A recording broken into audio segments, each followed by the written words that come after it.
បាទចំពោះថ្ងៃនេះគឺយើងមករៀនវេយ្យាករណ៍ថ្មីមួយទៀតហើយអ្នកគ្នាវេយ្យាករណ៍មួយនេះគឺជាវេយ្យាករណ៍កំណត់ N4 ទេអ្នកគ្នាអញ្ចឹងវេយ្យាករណ៍មួយនេះគឺយើងមករៀនអំពីណានីខូតូនីស៊ឺណានីខូតូនីស៊ឺឬក៏ខូតូនីស៊ីម៉ាអញ្ចឹងវេយ្យាករណ៍មួយនេះគឺយើងបកប្រែថាសម្រាប់ចិត្តថាអីមួយអញ្ចឹងវេយ្យាករណ៍មួយនេះយើងប្រើសម្រាប់ការបញ្ញាចិត្តណាពេលយើងបញ្ញាចិត្តឬក៏សម្រាប់ចិត្តរឿងអីមួយណាធ្វើរឿងអីមួយឬក៏ធ្វើរឿងអីមួយហើយឧទាហរណ៍ដូចគេថ្ងៃជប់សម្រាប់ដើរក្តៅចោះណាខ្ញុំសម្រាប់ចិត្តថានឹងទៅដើរលេងអញ្ចឹងទៅឬក៏ពេលជប់សម្រាប់ខ្ញុំសម្រាប់ចិត្តថានឹងត្រឡប់ទៅផ្ទះវិញអញ្ចឹងទៅហើយហ្នឹងគឺជាការសម្រេចចិត្តរបស់យើងផ្ទាល់ហើយអញ្ចឹងវេយ្យាករណ៍នេះអត់បាក់បានទេអ្នកនាងអញ្ចឹងយើងមកមើលសេះសុខសក្គឺជាមួយគ្នាហើយអញ្ចឹងតំណភ្ជាប់គឺយើងដាក់បានតែកិច្ចស័ព្ទទេអញ្ចឹងកិច្ចស័ព្ទហ្នឹងយើងដាក់បានជីសុកេឬក៏ណៃគេបូកនឹងកូតូនីស៊ីម៉ាចឹងបើក្នុងនៃសម្រាប់ចិត្តតាស្របធ្វើនឹងធ្វើរឿងអីមួយយើងបំបែកជីសុគេមកបើយើងសម្រាប់ចិត្តថាមិនធ្វើរឿងអីមួយយើងបំបែកណៃគេមកណាអ្នកនេះហើយចឹងយើងដាក់បានពីរនឹងហើយចឹងយើងមកចូលមើលឧទាហរណ៍ជាមួយគ្នាហើយអ៊ីជីបាំង明日から毎日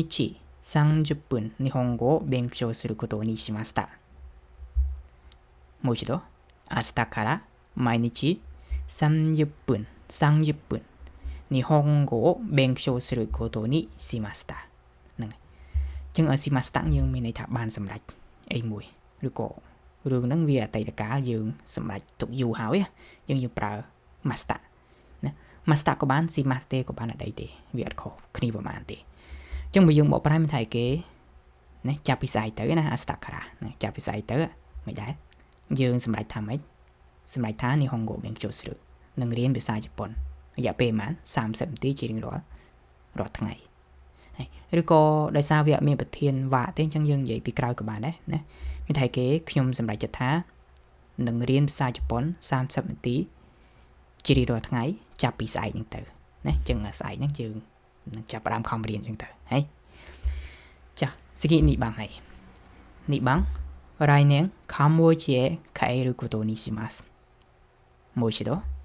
来年カンボジアへ帰ることにしますហ្នឹងហើយអញ្ចឹងយើងសម្រាប់ចិត្តថ្មីណាអញ្ចឹងថ្មីយើង